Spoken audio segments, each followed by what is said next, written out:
सिक्कों को कितने लोग नहीं उठाएंगे? हाथ ऊपर करो। हो। सोने के सिक्कों को कितने लोग उठाएंगे? हाथ ऊपर करो। वाह मां, वहां नहीं दिखा तुमको किसका मल है? ज्ञानी जैसे सोने का सिक्का मल में गिर जाए, मल ही मलिन है, मल ही मलिन है, सिक्का मलिन नहीं है, उसको धो के तुम तुरंत जेब में रख लेते हो मित्र। ऐसे ज्ञानी ये पाप ही पापी है, ये पाप ही पाप है। इन पापों को धो करके निज आत्मा को पुनः परमात्मा की थैली में रख देना, यानी आत्मा को पापी मत कह देना।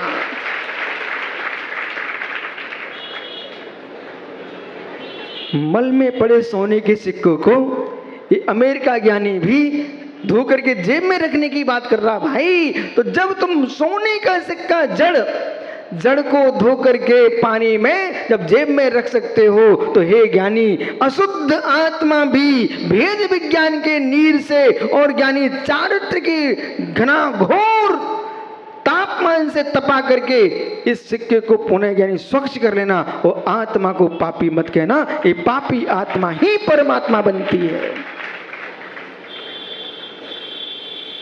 इसलिए भूल को सुधार लेना। और आपके दोस्त को किसी ने देख भी लिया हो, वो बेचारा तुमको पापी कहता रहे, तब भी टेंशन में मत जीना, क्योंकि उसकी दृष्टि मात्र दोष देखने की थी, पर उसे पता नहीं है, उसे पता नहीं है मित्र, उसे पता ही नहीं है, उसे मालूम ही नहीं है। वो कुचले को कुचले कहता रह रहा है, वो कुचले को जहरी देख रहा है, पर वैद्य ने शोध करके अमृत बना लिया है।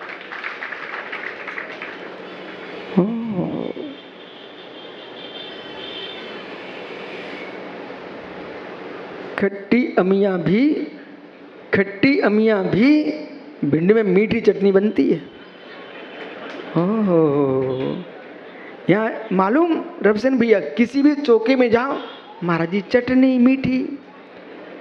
ओह, खट्टी इमली को, खट्टी अमिया को जब तुम मीठी चटनी बना सकते हो, तो खट्टे हृदय को भी तुम मीठा बना सकते हो। इसलिए सारी खटाई मिटा दो, उसमें मीठा मिला दो। बोले महाराज हम विनोद से बोलते नहीं है, क्या हो गया? तर्क मन में खटाई है। अरे ज्ञानी, मिला देना मिठाई, मिट जा तेरी खटाई।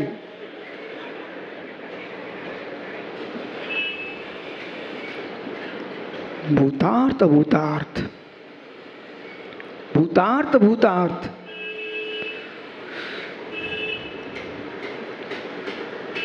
मिश्र धारा भी स्व में भूतार्थ है। मिश्र धारा भी स्व में भूतार्थ है। सोना और चांदी, तांबा आदि अष्ट धातु का मिश्रण करके एक कड़ा बना है। कड़ा शब्द जो है एक को इंगित कर रहा है, लेकिन धातु उसमें 7 हैं। सातों धातु अब शुद्ध नहीं बची, क्योंकि एक दूसरे में मिली हुई हैं, फिर भी सातों धातु शुद्ध हैं। मिश्रण होने पर भी, मिले होने पर भी अपने अपने स्वभाव से भिन्न नहीं हुई है। सख स्वभाव में विझंती, मिले मिले होने पर भी अपने अपने स्वभाव में है। ज्ञानी एक कड़ा कहना अब उतार्थ है, उसमें तो 7 धातु है। सातों धातु स्व में भूतार्थ हैं, लेकिन मिला करके जो एक कह रहे हो, ये उपचार है। त्रिफला चूर्ण, त्रिफला चूर्ण, हर बहेड़ा आंवला। ओहो, हर मास से पेट का रोग ठीक नहीं होगा। आंवला माँ से नहीं होगा, बहेड़ा माँ से नहीं होगा, तीनों को अनुपात से वैद्य बनाता है तो मित्र उससे पेट का दर्द ठीक हो जाता है। लेकिन फिर भी ध्यान रखना, तीनों रसायन मिले होने पर भी अपने अपने में स्वतंत्र हैं और स्वतंत्र होने पर भी मिले हुए हैं बराबर। इसी प्रकार से जो भूतार्थ की व्याख्या चल रही है, मिस्र को एक कहना इस चूर्ण विवक्षा है। चूर्ण की अपेक्षा से एक है, पर फल की अपेक्षा से तीन है। ऐसे मित्र देह और आत्मा संसार में एक है, इसलिए एक है, पर आत्मा चेतन है और देह अचेतन है, धुन भिन्न दो हो गए। संसार का सुख भोगना चाहते शरीर के नियोग से, तो तुमको शरीर भूतार्थ दिख रहा है, सत्यार्थ दिख रहा है, पर है मित्र जब वैराग्य दृष्टि बनेगी तुम्हारी, तब आप एक कहोगे, ओ हे नेत्र, ये रंगे बिरंगे रूप क्यों देख रहे? रंगे बिरंगे रूप न देखते बेटा ऋषभ, दुनिया में सबसे ज्यादा पाप किसी ने कराए हैं, जिन आंखों ने कराए। बालक, तुझे मालूम है जो वस्तु तुझे भोगने कभी नहीं मिलेगी, उस पर भी तेरी आंख गई है। आप मुकेश मात्र बच्चे को, ऋषभ को मत देखो, अपने हृदय से पूछो, जब से जन्मे हो तो आज तक का चिंतन कर लो मित्र, और कुटिल आंखों से पूछो, जो आंखें जहां श्रद्धा से झुकना चाहिए थी, वे आंखें वासना से देख रही थी। हे कुटिल नेत्र, तुमने माँ को भी खोटा देख लिया, तूने बहन को खोटा देख लिया, तूने बेटी को खोटा देख लिया। ऐसे विश्व में पापी लोग हैं जिसने अपनी पुत्री को भी पत्नी के रूप में देख लिया।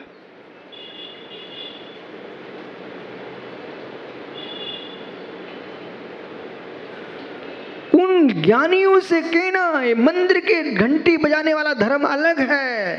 हृदय से पूछो, अपनी बेटी को भी तुम पत्नी के रूप में देख रहा है, तेरे से बड़ा ब्रह्मांड में पापी कौन होगा?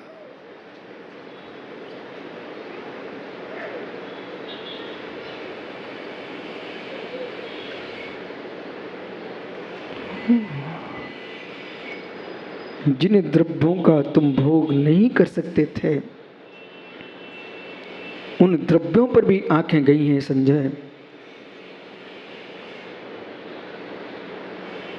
उस पक्ष पर भी सुनो, उस पक्ष पर भी चिंतन करो। मात्र शुद्धात्म शब्द से शुद्धात्मा प्रकट नहीं कर पाओगे मित्र, जब तक अशुद्ध आत्मा की अशुद्धि का त्याग नहीं करोगे। ये अनुपाय सिद्ध मार्ग नहीं है, ये अनुपाय सिद्ध मार्ग नहीं है, ये उपाय सिद्ध मार्ग है।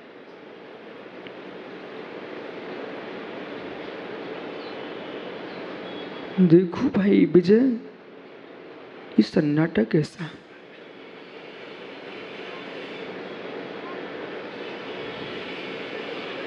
जिसके ग्रंथ लिखे हैं प्राचार्य जी, जिसके ग्रंथ लिखे हैं उस पर दुनिया की अंगुली चलती है। तुम तो ऐसे हो कि तुम पर तो ग्रंथ भी नहीं लिखे जा सकते। एक कीचक को दुनिया गाली बकती है, एक रावण को दुनिया जलाने खड़ा हो जाता है, एक कंस को दुनिया यानी गाली बक रहा है, पर मित्र कंस ने तो अपनी बहन के बच्चों को जन्म के बाद मारा, पर माता तू तो कंस कह कि मां कंसन है, अपनी संतान को पेट में टुकड़े करा के फेंकवा देते हो। अब कहो कंस पापी था कि हम भी पापी हैं।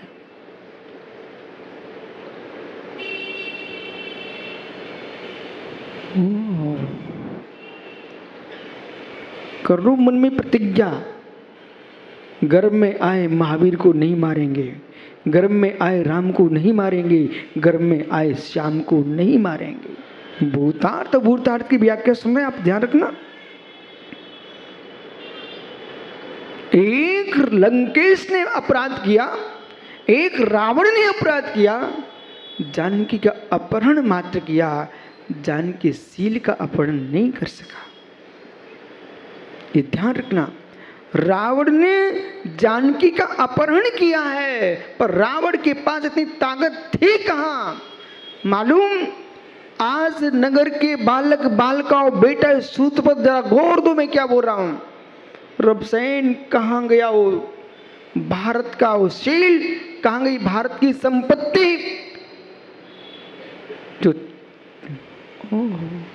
अभी एक आदमी बोल रहा था कि ऐसे लोग हैं छोटे छोटे बच्चों को पकड़ रहे हैं, उसके शरीर के सारे शरीर के अवयवों को निकाल करके। उस आदमी से पूछा तुझे मिलता क्या, बोले 100 रुपए मिलते हैं। 100 रुपए के पीछे बच्चों, मासूम बच्चों की हत्या कर डाली।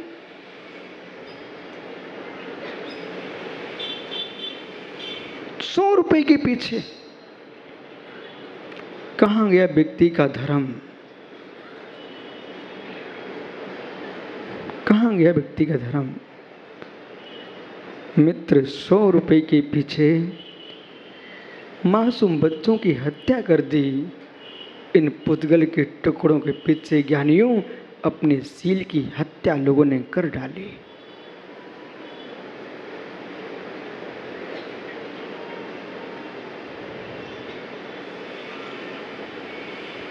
बेटी हो तो जनक जैसी हो, और बहू हो तो दशरथ जैसी हो, और पत्नी हो तो राम जैसी हो, और मां हो तो लवकुश जैसी हो। नहीं चढ़ा बुद्धि पर। पुत्री हो तो जनक जैसी हो, बहू हो पुत्र वधू तो दशरथ जैसी हो, पत्नी हो तो मित्र श्री राम जैसी हो, और जननी हो तो बेटा लवकुश जैसी हो। कितनी है? एक सीता, एक सीता। रावण ने जाकर के सीता से यूं कहा था कि हे विदेही, हे जानकी, ये श्रृणपुरी लंका की महारानी पट्ट महिषी का पद स्वीकार करो, आप मुझे स्वीकार कर लो। मालूम युवाओं, घर में जाके बहू बेटियों से कह देना, तब सीता ने क्या बोला रावण से, लंकेश, लंकेश आपको बोध होना चाहिए। सीतो वचा कुशीलस बेवम केवलम बलम साधुजन शीलस्य दरिद्र भूषणम। हे रावण, कुशील का वैभव मात्र पुण्य का मल है, और ज्ञानी शीलवंत की दरिद्रता भी आभूषण है।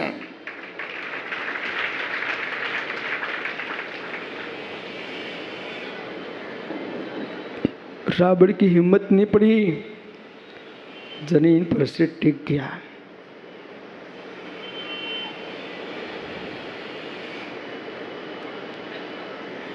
इसलिए आपका प्रयोजन भूतार्थ है, ये भूतार्थ नहीं है।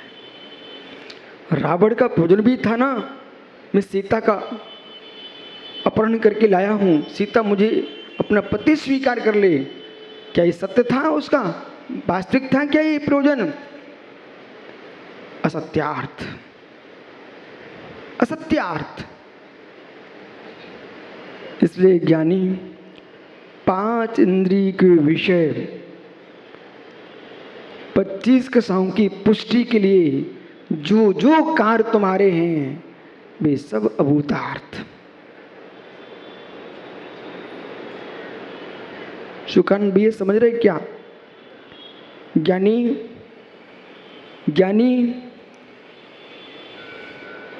सब कुछ समझ चुके हो आप।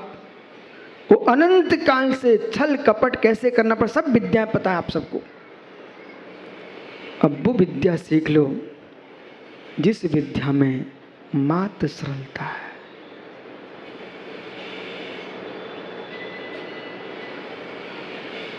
और व्याख्या क्या चल रही है? आप सब श्रोता सुन रहे हो। भदौरिया जी, जगत की व्याख्याओं में संप्रदाय आ सकते हैं, अध्यात्म में कोई संप्रदाय नहीं आता।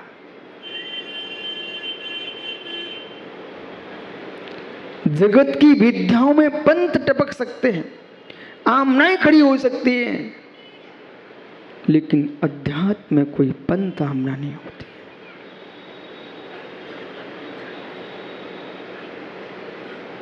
नदी के पानी पर किसी का अधिकार नहीं है। पक्षी भी पीते हैं, पशु भी पीते हैं, मनुष्य भी पीते हैं, सारे जानवर पीते हैं। ऐसे ज्ञानियों जिन वाणी पर किसी का अधिकार नहीं है, प्राणी मात्र के लिए है।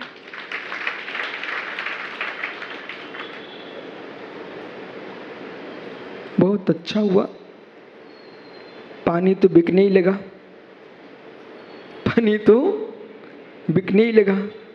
अभी 2 सुरक्षित हैं, 2 सुरक्षित हैं, हवा और प्रकाश। इसका बिल नहीं लग रहा,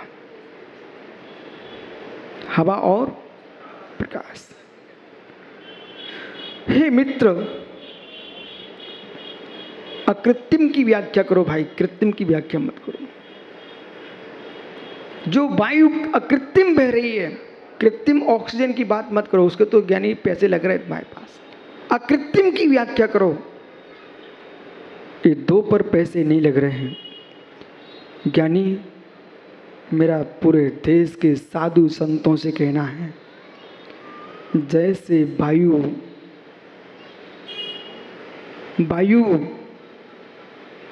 चंद्रमा की चांदनी और सूर्य का प्रकाश ये बिना पैसे के मिलता है, ऐसे साधुओं का आशीर्वाद भी बिना पैसे के ही मिलना चाहिए।